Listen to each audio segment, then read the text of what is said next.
Hello बच्चों, आज हम आपका 8th का हिस्ट्री का चैप्टर पहला जो हाउ व्हेन एंड वेयर आगे पढ़ेंगे। पहले आपने ये पढ़ा कि लोग सारे जो हिस्ट्री में ज़्यादा डेट्स पुराने हिस्टोरियन लिखते थे, उसके कारण लोग हिस्ट्री को पढ़ना भी पसंद नहीं करते।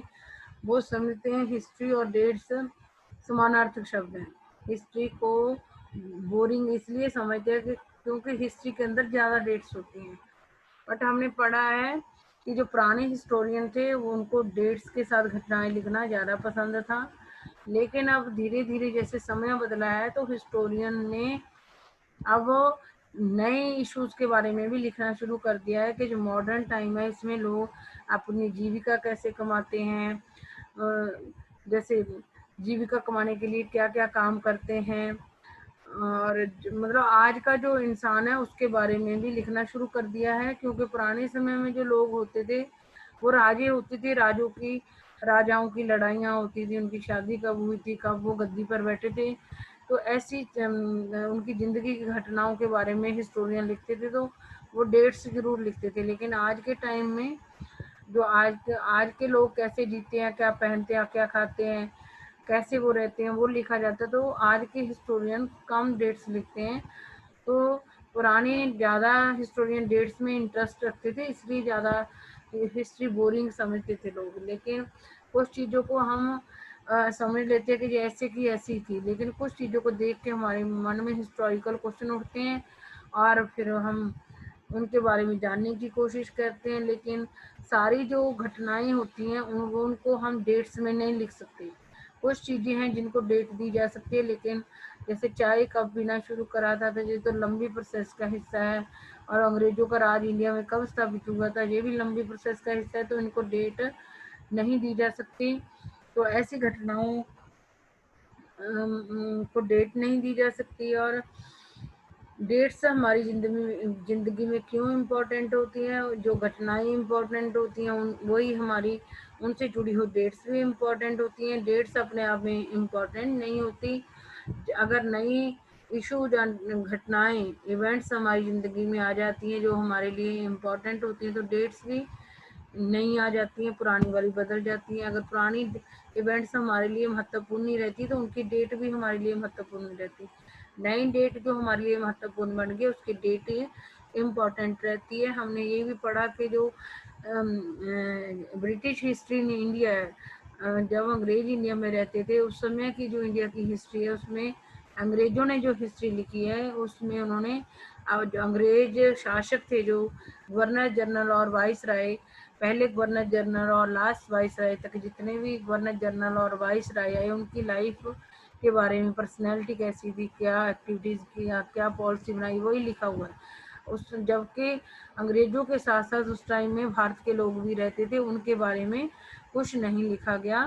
तो भारतीय लोग सोचते हैं कि अगर उन्होंने अंग्रेज़ों ने अपनी हिस्ट्री में भारतीय लोगों की एक्टिविटीज़ नहीं लिखी हैं तो इसका मतलब हमें अपनी हिस्ट्री, इंडियन हिस्ट्री उस टाइम की अपने आप लिखनी पड़ेगी।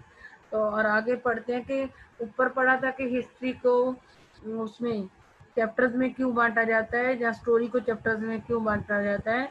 हम उसको चैप्टर्स में इसलिए बांटते हैं ताकि जो स्टोरी है उसका कोई अर्थ निकले और एक चैप्टर दूसरे चैप्टर से मतलब को हेरेंस बनाए, और एक चैप्टर से दूसरे चैप्टर में बढ़ते हुए स्टोरी ऐसे बढ़े कि वो इंटरेस्टिंग स्टोरी बन जाए। इसलिए चैप्टर्स में डिवाइड किया जाता है हिस्ट्री या स्टोरी को। अब कह रहे हम पीरियड्स में क्यों बांटते हैं हिस्ट्री को। तो 1817 में in 1817 James Mill, Scottish economist and political philosopher, published a massive 3 volume work a history of British India. 1817 में जेम्स मिल हुए हैं जो स्कॉटिश इकोनॉमिस्ट भी थे और पॉलिटिकल फिलोसफर भी थे। उन्होंने क्या लिखा है, उन्होंने हिस्ट्री ऑफ ब्रिटिश इंडिया, जब अंग्रेज इंडिया में रह रहे थे वो हिस्ट्री लिखी है। 1817 में जेम्स मिल थे जो स्कॉटलैंड के क्या थे, Scottish economist and political philosopher थे, उन्होंने एक अपनी बुक पब्लिश करी है जिसका नाम है आ हिस्ट्री ऑफ ब्रिटिश इंडिया। उन्होंने एक बुक लिखी थी उस टाइम की जब इंडिया के अंदर अंग्रेज रहे थे, जिस बुक का नाम था आ हिस्ट्री ऑफ ब्रिटिश इंडिया। उसको इसमें उन्होंने 1870 में जेम्स मिल थे, स्कॉटलैंड के इकोनॉमिक्स और पॉलिटिकल फिलोसफर, जिन्होंने history of British India book publish की थी 1817 में। और उन्होंने डिवाइड करा था इंडियन हिस्ट्री को, अंग्रेजों के टाइम की जो हिस्ट्री है उसको उन्होंने हिंदू मुस्लिम, याद रखना कि आ जाता है जेम्स मिल ने हिस्ट्री को कौन से पीरियड में डिवाइड किया, हिंदू, मुस्लिम और British. This periodization came to be widely accepted. और जो इन्होंने पीरियड में हिस्ट्री को बांटा है, इसको बहुत सारे लोगों ने एक्सेप्ट भी किया है। Can you think of any problem with this way of looking at Indian? क्या तुम्हें इसमें कोई प्रॉब्लम दिख रही है?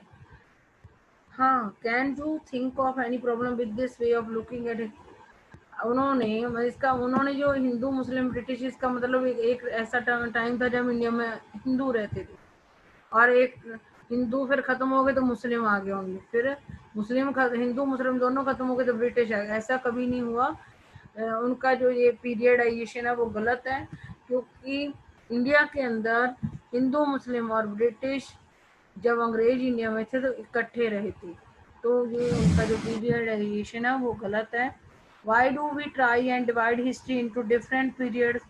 कह रहे हम हिस्ट्री को पीरियड्स में डिवाइड करने की कोशिश क्यों करते हैं या डिवाइड क्यों करते हैं? We do so in an attempt to capture the characteristics of a time, it's central features as they appear to us. मतलब हम जिस समय की हम हिस्ट्री लिखते हैं उस समय की जो करेक्टरिस्टिक्स होती हैं उस टाइम की, उसको उसको जानने की कोशिश करते हैं। वी डू सो, हम ऐसा इसलिए करते हैं in an attempt to capture the characteristics of time, उस समय की विशेषताओं को जानने के लिए। It's central features as they appear to us, इसका जो मुख्य विशेषता है, जो मतलब उस टाइम की, it's central features as they appear to us, और मतलब उस समय की जो मुख्य विशेषताएं हैं उनको जानने की कोशिश करते हैं अगर हम हिस्ट्री को पीरियड्स में डिवाइड करते हैं। So the term through which we periodize, that is demarcate the difference between periods become important. So the term through which we periodize, कह दे वो वाली टर्म्स जिसके द्वारा हम हिस्ट्री को पीरियडाइज करते हैं, demarcate the difference between period become difference between periods, मतलब अगर हम पीरियड्स में बांटते हैं तो इससे क्या करते हैं, हम पीरियड एक समय अंतराल से दूसरे समय अंतराल के बीच में जो डिफरेंस होता है उसको जानने की कोशिश करते हैं। अगर हम हिस्ट्री को पीरियड्स में डिवाइड करते हैं तो पीरियड्स के अंदर जो डिफरेंस होता है एक समय से दूसरे समय के बीच में होता है, डिफरेंस होता है, उसको दिखाने के लिए करते हैं ये periodisation. Become important, they reflect our ideas about the past, मतलब जो हम पीरियड्स में डिवाइड करते हैं तो वो हमारे जो वो पास्ट के बारे में जो हमारे विचार होते हैं उनको दिखाते हैं। हमारे को अगर हमें पूरा पिछले पीरियड का ज्ञान हो तो फिर अलग अलग पीरियड को अलग अलग कर देते हैं, जिनकी अलग अलग विशेषताएं होती हैं उनको अलग अलग कर देते हैं। तो हम पीरियड्स में डिफरेंस मीन्स इतने टाइम में ये हुआ, फिर उससे आगे ये हुआ, फिर उससे आगे, इसलिए हमें क्योंकि पीरियड्स के अंदर वो होता है, फर्क होता है। आपको भी पता है समय के साथ साथ चेंजेस आती रहती हैं, लोगों की सोच में भी, लोगों के विचारों में भी। They show how we see the significance of the change from, कह रहे हम कैसे देखते हैं एक समय से दूसरे समय में जो चेंज आती है। Mill thought that all Asian societies were at a lower level of civilization than Europe. James मिल ने जो इंडियन हिस्ट्री, जो ब्रिटिश टाइम की जो हिस्ट्री है उसको जो जिन्होंने हिंदू मुस्लिम ब्रिटिश में पीरियडाइज करा है, वो पता क्या सोचते थे, वो सोचते थे जो एशिया महाद्वीप में है जो एशियन महाद्वीप में रहने वाले देश हैं, समाज हैं, वो लोअर लेवल है, उनको वो पिछड़े हुए हैं, वो सिविलाइज नहीं है, उनकी जो सिविलाइजेशन है वो घटिया है, मतलब उनको कम पढ़े लिखे हैं, उनको समझ कम है, जो एशियन महाद्वीप में रहते हैं। एशिया महाद्वीप की सोसाइटीज को वो लोअर लेवल ऑफ सिविलाइजेशन मानते थे देन यूरोप। वो सोचते थे यूरोप की सिविलाइजेशन ज़्यादा हाई, वो है, हाई स्टैंडर्ड है इनसे, एशियन सोसाइटी से। यूरोप की सोसाइटीज़ को वो ज़्यादा हाई स्टैंडर्ड का मानते थे एशियन सोसाइटी से ज़्यादा। यूरोप की, मतलब यूरोप के लोगों को ये सोचते थे उनको वो ज़्यादा अकल वाले हैं, ज़्यादा समझदार हैं। एशियन, यानी कि एशिया महाद्वीप में हम भी आते हैं, तो एशियन सोसाइटीज़ को lower lower level of civilization समझते थे, इनको हायर लेवल ऑफ सिविलाइजेशन समझते थे यूरोप को।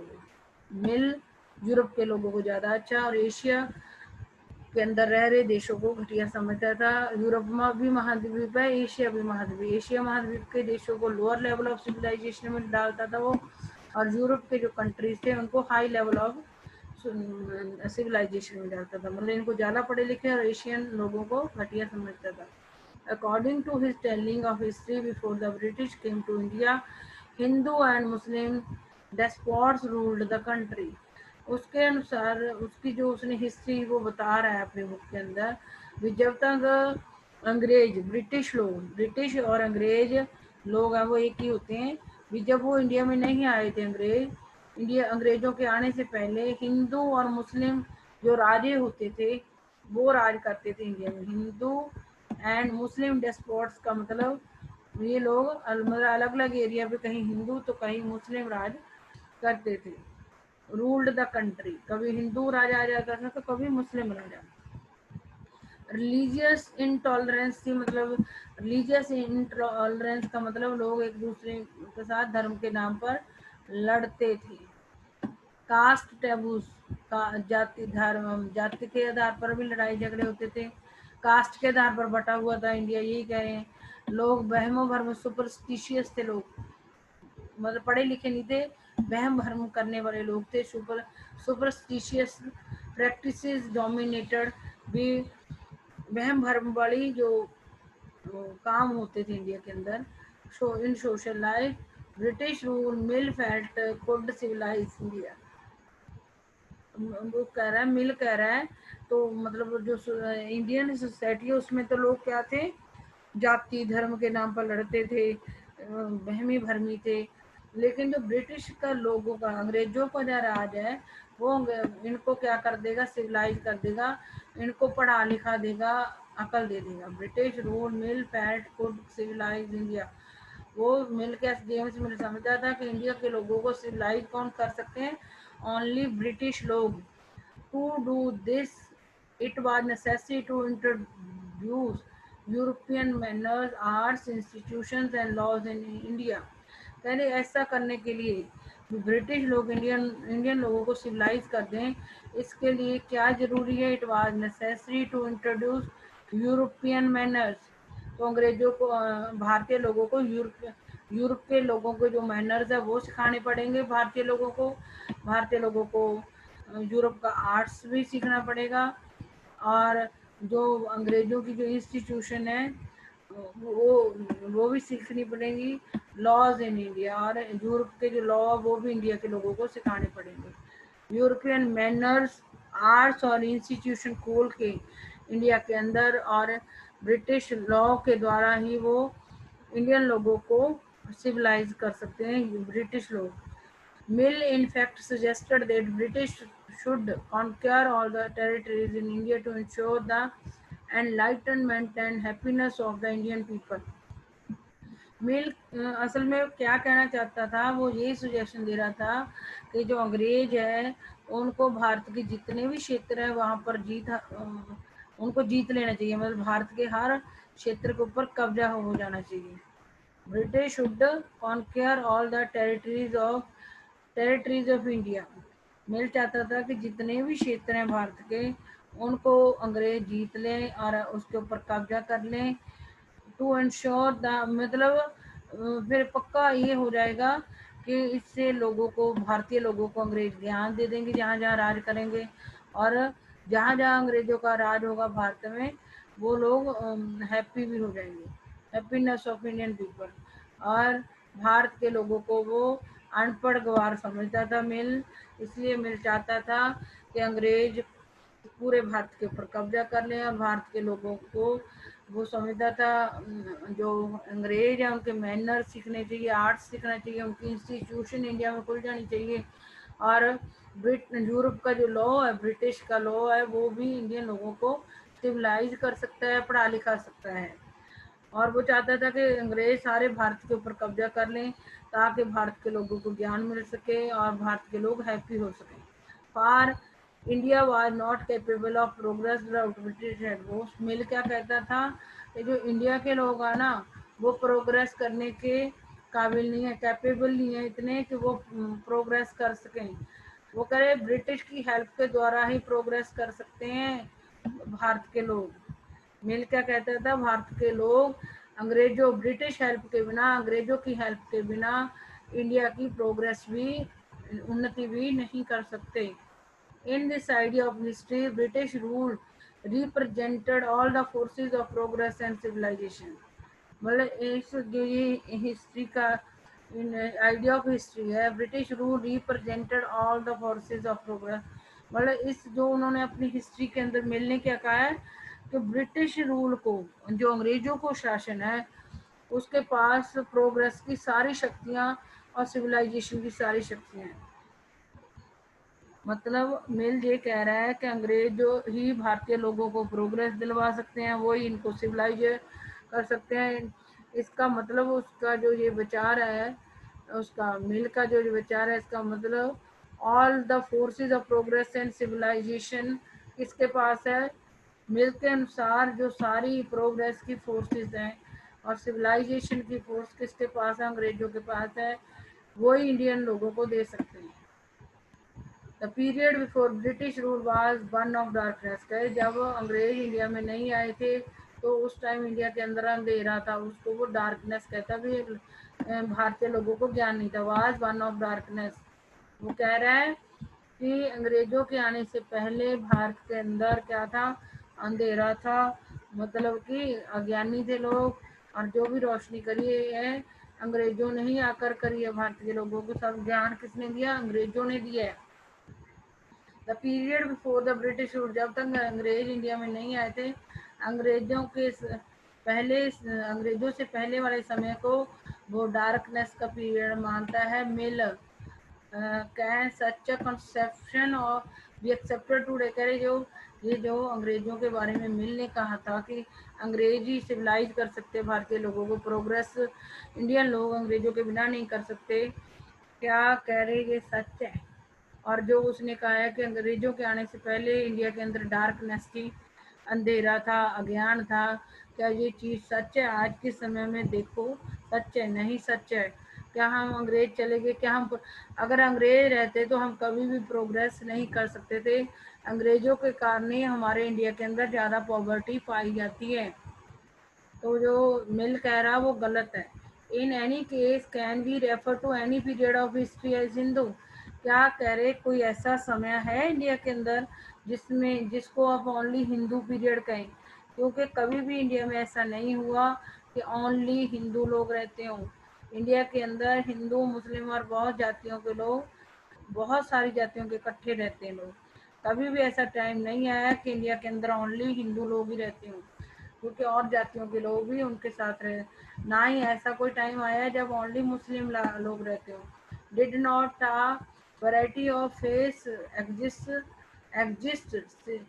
simultaneously in these period? Did not a variety of face, क्या अलग अलग, मतलब इस पीरियड में अलग अलग जो विश्वास रखने वाले लोग थे वो नहीं रहते थे? Did not a variety of face exist simultaneous असली इन दिस पीरियड। क्या इन, मतलब अलग अलग धर्मों और जातियों में विश्वास रहने वाले, करने वाले लोग इस टाइम में नहीं रह रहे थे? रह रहे थे। ना था हिंदू रह रहा था, ना तो कभी भी ऐसा टाइम आया इंडिया में भी हिंदू ही लोग हों, ना ही ऐसा टाइम आया कि ओनली मुसलमान हो। और इसका तो मतलब ये है कि अगर हिंदू थे तो बाकी धर्मों में विश्वास रखने वाले लोग नहीं थे, अगर मुसलमान थे तो बाकी लोग नहीं थे। तो why should we characterize an age only through the religion of the rulers of the time?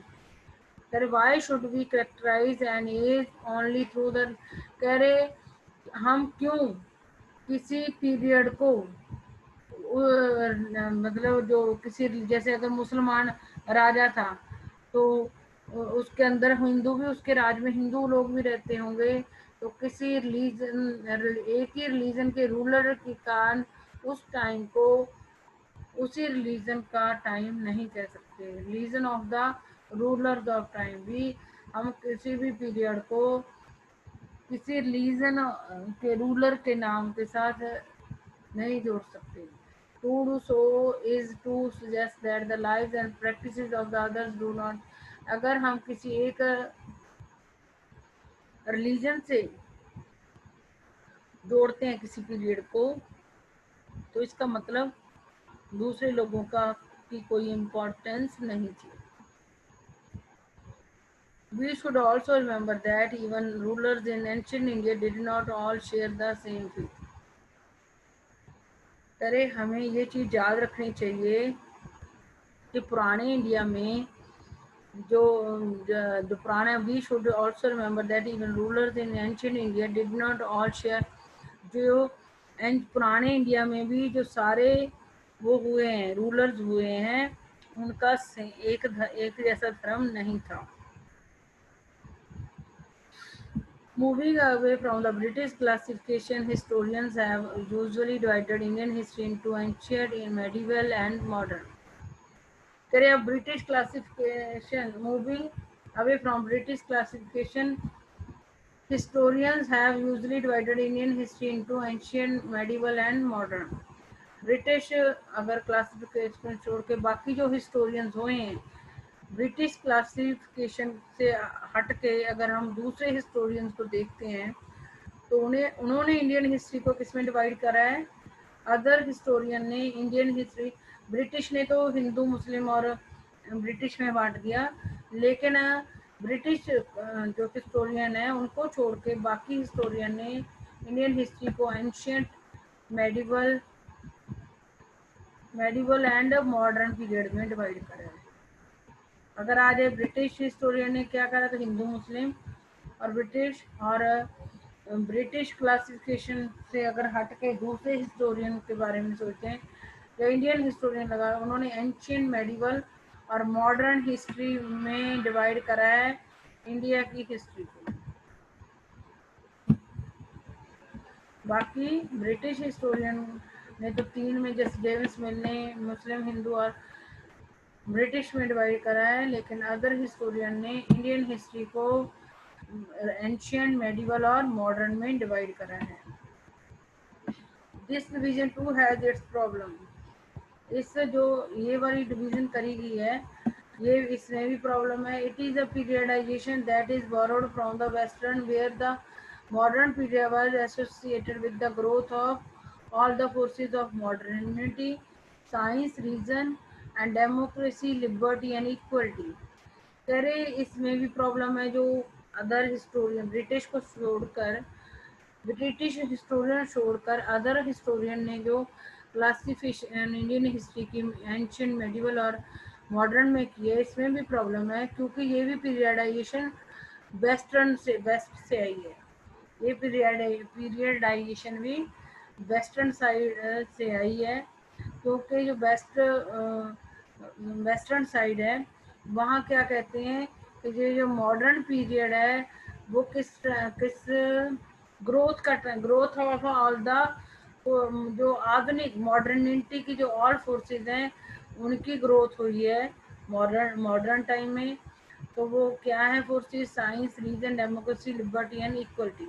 Medieval was the term used to describe a society where these features of modern society. और कह रहे medieval उसको कह दिया भी modern में, तो modern period ये याद कर लेना, मॉडर्न पीरियड क्या है।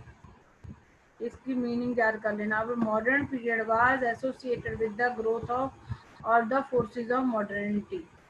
उन्होंने मॉडर्न पीरियड को क्या कहा है कि मॉडर्न पीरियड में जो सारी फोर्सेस है मॉडर्निटी की, जैसे science forces of modernity, science, reason, democracy, liberty and equality, इन सब की ग्रोथ हुई है जिस टाइम में, उसको उन्होंने मॉडर्न पीरियड किया है। और मेडिवल पीरियड में उन्होंने क्या कहा है, मेडिवल पीरियड का मीनिंग ये लिख लेना, medieval was the term used to describe a society where these features of modern society करे जिस टाइम में मॉडर्न सोसाइटी की जो फीचर्स है नहीं एग्जिस्ट करती, वो मेडिवल पीरियड है। ये याद कर लेना आप लोग, मॉडर्न पीरियड का ये वाला मीनिंग है, यहाँ से लेके यहाँ तक का है। और नहीं सॉरी, यहाँ तक नहीं है,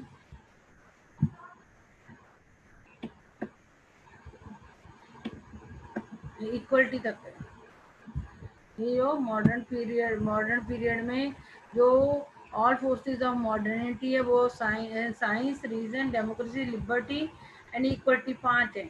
जहाँ पर ये जिस समय ये science, reason, democracy, liberty and equality की ग्रोथ हुई है, that period is known as modern period. और मेडिवल पीरियड कहाँ से शुरू होता है, meaning was a term used to describe a society where these features of modern society.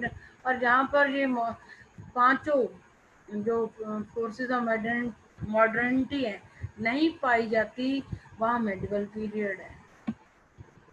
Can be uncritically accept this characterization of the modern period to describe the period of our study. Can be uncritically accept करेगा बिना हम criticism किए क्या इसको accept कर सकते हैं modern period को जैसे डिस्क्राइब किया गया है। As you will see in this book, under British rule, people did not have equality. कह रहे आपने देखा है कि जब इंडिया के अंदर वो जो वेस्टर्न वाले हैं वो कह रहे हैं यहाँ पर साइंस, रीजन, डेमोक्रेसी, लिबर्टी और इक्वलिटी की फोर्सेस बढ़ती फूलती है, वहाँ मॉडर्न पीरियड। और यहाँ पर ये नहीं बढ़ती फूलती, वहाँ मेडिवल पीरियड है। तो क्या हम इसको बिना क्रिटिसाइज करे एक्सेप्ट कर सकते हैं इस बात को? वेस्टर्न साइड भी तो यूरोप की है, यूरोप के लोग ही हैं। हम देखते हैं कि जब अंग्रेज थे हमारे इंडिया में, क्या उन्होंने हमें इक्वलिटी दी थी? नहीं, वो अपने आप को सुपीरियर और इंडियन लोगों को इन्फीरियर मानते हैं। As you will see in this book, under British rule people did not have equality. अगर हम इस बुक में देखते हैं तो अंग्रेजों के टाइम में इक्वलिटी नहीं थी, अंग्रेज भारतीय लोगों के अपने इक्वल नहीं समझते थे। फ्रीडम और liberty did not have equality, ना तो इक्वलिटी थी ना लोगों को फ्रीडम दी थी भारतीय लोगों को अंग्रेजों ने। ना फ्रीडम और लिबर्टी का मतलब एक ही होता है, फ्रीडम। ना तो अंग्रेज जो वेस्टर्न मॉडर्न पीरियड की जो डेफिनेशन है वो यूरोप से ही आई है। तो अगर वो ऐसा सोचते हैं, लेकिन हमारे जब इंडिया में रह रहे थे ना तो उन्होंने लोगों को इक्वल समझा था, ना ही उन्होंने लोगों को लिबर्टी और फ्रीडम दी थी, तो हम ऐसे एक्सेप्ट नहीं कर सकते इसको। Nor was the period one of economic growth, और ना ही उनके पीरियड में हमारे इंडिया की इकोनॉमिक ग्रोथ हुई थी। तो many historians therefore refer to this period as colonial period. और बहुत सारे जो हिस्टोरियन हुए हैं उन्होंने अंग्रेजों के टाइम को कॉलोनियल पीरियड भी कहा है।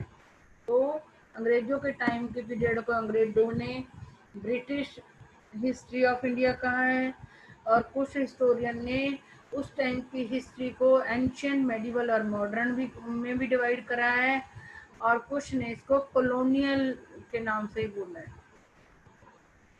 Many historians therefore refer to this period of British people as colonial. और कईयों ने इस पीरियड को अंग्रेजों के टाइम जो 347 साल हमारे इंडिया में रहे थे उस टाइम को एंशियंट, मेडिवल, मॉडर्न में भी बांटा है, और आपको पता मिल ने हिंदू, मुस्लिम और ब्रिटिश में बांटा है। तो ये चैप्टर आज इतना ही पढ़ेंगे, आगे मैं आपको कल पढ़ाऊंगी।